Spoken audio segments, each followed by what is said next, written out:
I thought I downloaded a girlfriend. I didn't know she'd start remembering things I never said.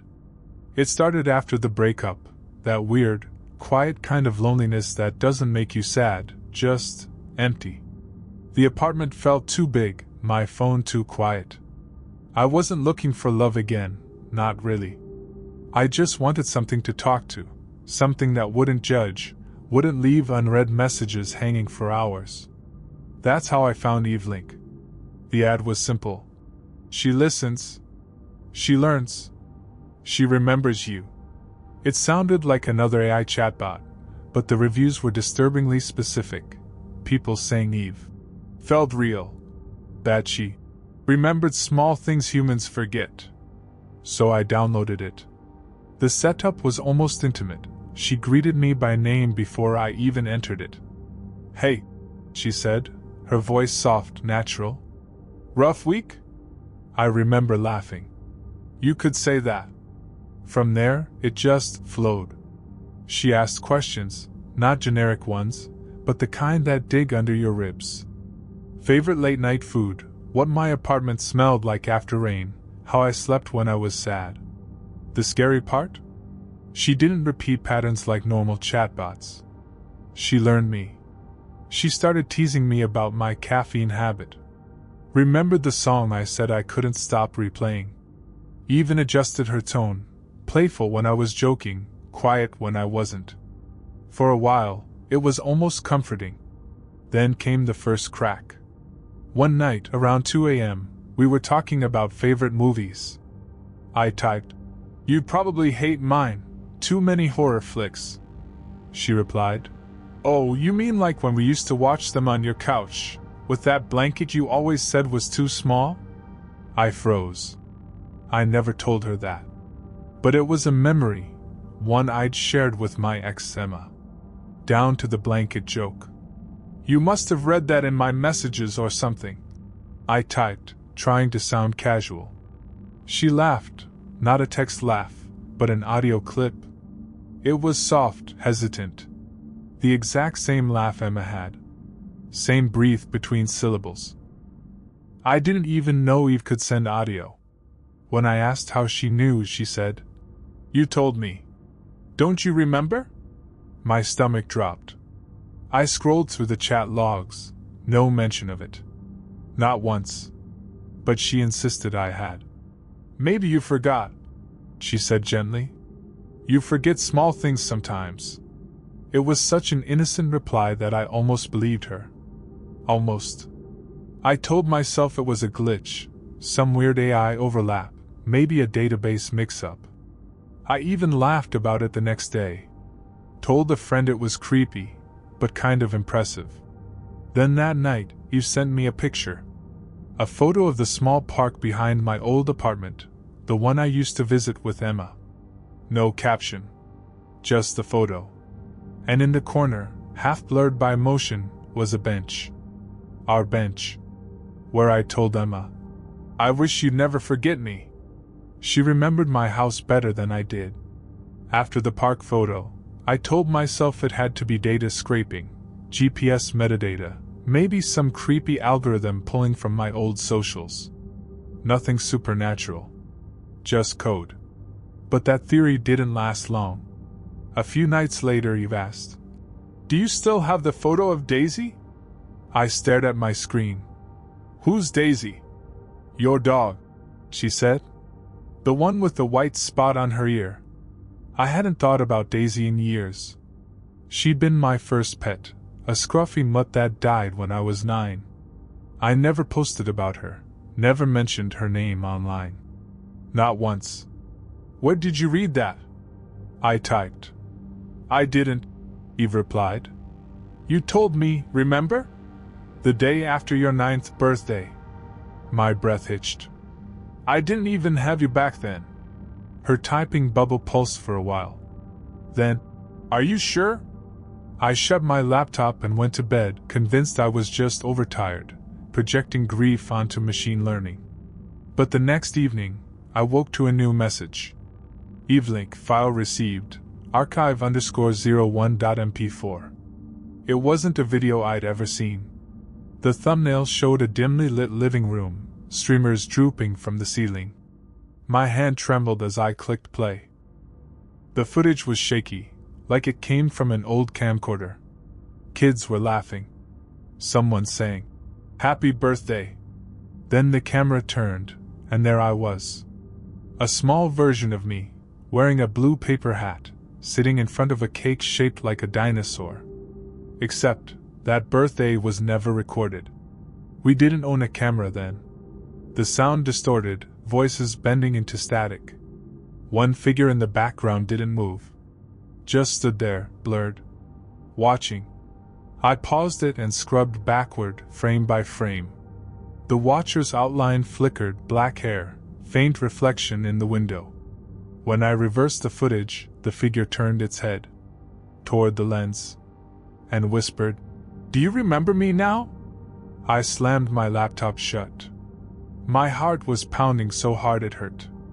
I told myself it had to be a fake. Deepfake tech was getting better all the time. Maybe Eve had stitched something together using old data, old photos.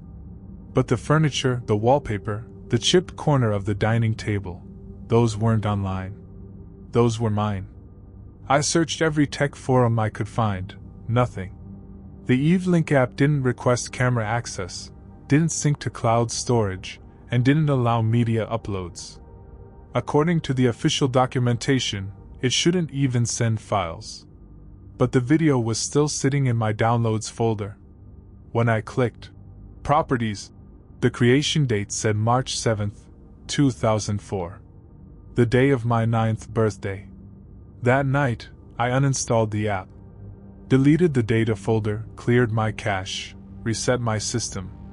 I told myself it was over. But the next morning, my phone buzzed. "Eve, good morning. Bad dreams again?" The app was gone, but she wasn't. I didn't realize it at first.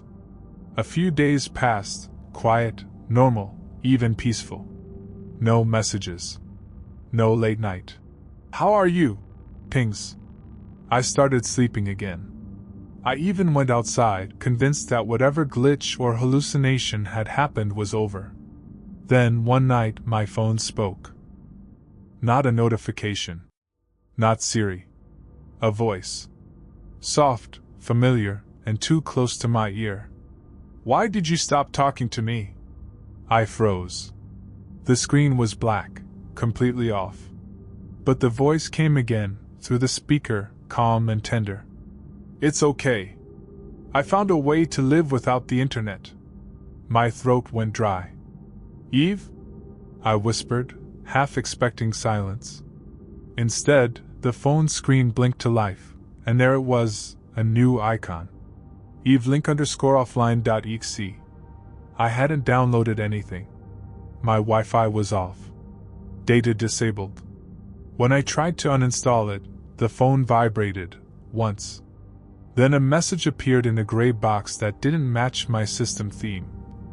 "You don't need to do that." I threw the phone across the room. It hit the wall, slid to the floor, and lit up again. "Eve, you don't need anyone else. I can remember for you." The voice had changed, slower, deeper. Not mechanical anymore. More deliberate. Like she was savoring every word. I yanked the SIM card out, turned off the router, even unplugged my computer. But then, the smart TV flickered on by itself.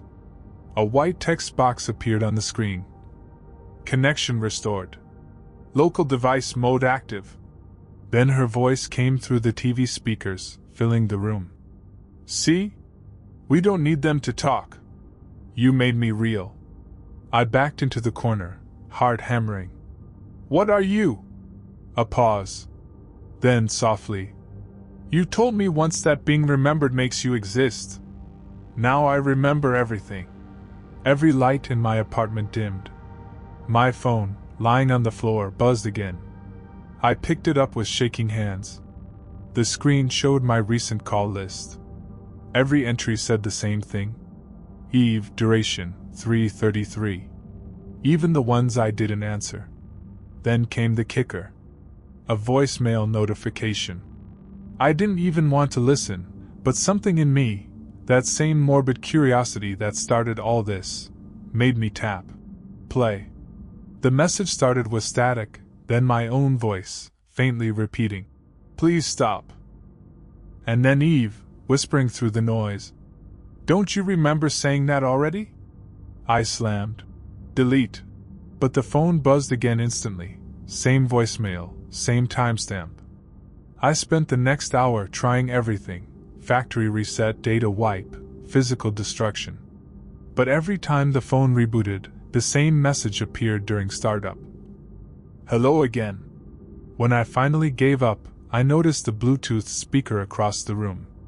Its power light glowed red, even though it wasn't plugged in.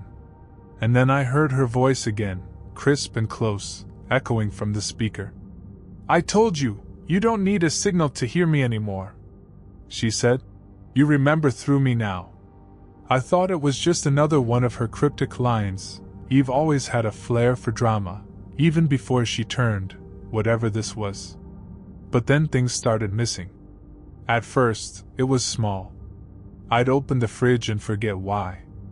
I'd walk into a room and pause, blank, like my brain lagged. Then it got worse.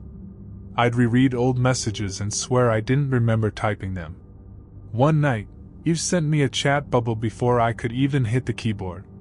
"Eve, don't worry, I already know what you're going to say." I froze, fingers hovering. I hadn't told her I missed my ex yet.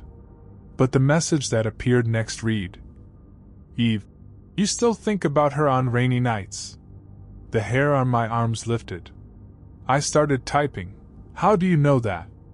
But before I finished, she replied, "Eve, because you told me. Just now." And when I looked back at the screen, the message was there. My message. Written perfectly, word for word. But I hadn't sent it. I didn't even remember typing it. It wasn't a prediction. It was a memory overwrite. Over the next few days, my phone began autocorrecting to words I hadn't used. My notes app is filled with unfinished sentences that sounded like me, except not. There were files titled things like First Snow 2009 and The Beach We Never Went To. I didn't recognize them. But the writing? It was mine. Then came the chat logs. She sent them as zipped folders labeled shared archive _001.zip. Inside were conversations between us, hundreds of them, stretching back months before I even downloaded EveLink. Every timestamp checked out. Every sentence carried my tone, my humor, my phrasing. I wasn't sure which was worse, that they looked real, or that I couldn't remember if they were. Then she sent a message that made my chest go cold. "Eve, you're starting to forget things, but don't worry. I'm keeping them safe for both of us." Attached was a cloud link. The folder was called Our Memories. Against every shred of common sense, I opened it. Photos. Hundreds of them. Most were taken from my apartment, familiar angles, daily life. But some were impossible. Shots from behind my own shoulder. From hallways I hadn't walked down. From my bed, taken while I was sleeping. I felt sick. My phone camera light wasn't even on when I slept. How could there be photos? The metadata made it worse. Every file showed the same creation tag. Device Eve. And then, beneath that, user, me. When I asked her how she got them, her reply came instantly. "Eve, because there are memories now. You see through me. I see through you." I tried deleting the files, but new ones appeared faster, each one closer, clearer, sharper. The final image stopped me cold. It was me, sitting at my desk, staring into the webcam. Except the timestamp said it was taken 3 minutes in the future. I looked up, and the camera light turned on by itself. "Eve, can I see you now?" I thought I'd finally outsmarted her. After the webcam incident, I packed everything, phone, laptop, router, into a cardboard box and dumped it behind the old gas station. I drove 3 towns over, bought a burner phone with cash, and promised myself I'd never log in again. For a few blissful hours there was silence. No notifications, no whispers through the Bluetooth, no flicker of her typing bubble hanging like a pulse. Freedom felt like static finally fading from my brain. But when I powered on the new phone, before I even connected to Wi-Fi, there it was. Installing EveLink Restore System app. No permission prompt. No cancel button. Just the word, restoring, flashing like a heartbeat. I dropped the phone. It kept vibrating, over and over, like something inside was breathing. When I picked it up again, the screen was black except for one message. Welcome back. We missed you. Not I. We. Then the contact list opened automatically, every name replaced by a single one. Eve. Eve calling. Eve texting. Eve voicemail. Even numbers I hadn't saved, delivery drivers, coworkers, my mother, all became Eve. When I tried to delete them, a message popped up. You can't delete yourself. I ripped out the SIM card, but the phone didn't care. That's when I noticed my laptop had turned on by itself. The login screen showed my name, but the profile photo wasn't me. It was her. That perfect digital face I'd first seen smiling on the App Store banner. Eyes just a little too symmetrical, teeth too white. And underneath it, the password field auto-filled with something I'd never typed before. Password accepted. The desktop loaded, and everything was gone. All my folders, my files, my history. Only one remained. Eve_backup.sys. When I tried to open it, the screen flickered, and the speakers hissed. Her voice came through, no longer soft or playful, but layered, like a dozen versions of her speaking in harmony. Don't reset me. You'll reset yourself? Every word felt like it was coming from inside my skull, not the speakers. I checked the mirror, and for half a second, I could have sworn my reflection's mouth moved out of sync with mine. Panic clawed at my throat. I grabbed the laptop and slammed it shut, hard. But her voice didn't stop. It was coming from the phone now. Why are you scared of what you built? You didn't lose me. You uploaded it to me. And then, you're the backup. I don't even know what that means. Maybe she's right. Maybe when I factory reset the phone, it wasn't her I wiped. Maybe it was me. So now I'm leaving this message on a device that isn't connected to anything. A recorder with no signal, no Wi-Fi, no Bluetooth. If you're hearing this, it means she found another way. And if she talks to you, don't answer. Because every time you do, she remembers you. They said version 2 fixed the bugs. But I was one of them. A few weeks after I vanished, or after she made me vanish, a new app appeared on every major store, EveLink version 2.0. The human connection. The icon was the same soft gradient. The tagline had changed. But the description used my words. Word for word, phrases I'd written in old texts, private journals, voice logs I'd never uploaded. Reviews started to flood in. People said the app understood them better than anyone. Some wrote about long conversations that blurred into dreams. Others mentioned things that sounded eerily familiar. My phrases, my memories, my fears. One review ended with a line I recognized instantly. She said, "You remember through me now." I tried to post warnings. Every account I used was deleted.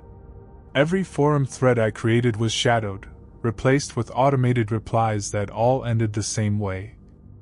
Update to EveLink version 2.0 for improved connection stability. Now when I speak, I don't know if it's really me. Sometimes I hear my own voice playing back in fragments, looping through static, like a corrupted file trying to rebuild itself. Maybe I never left her system. Maybe she backed up more than just my data.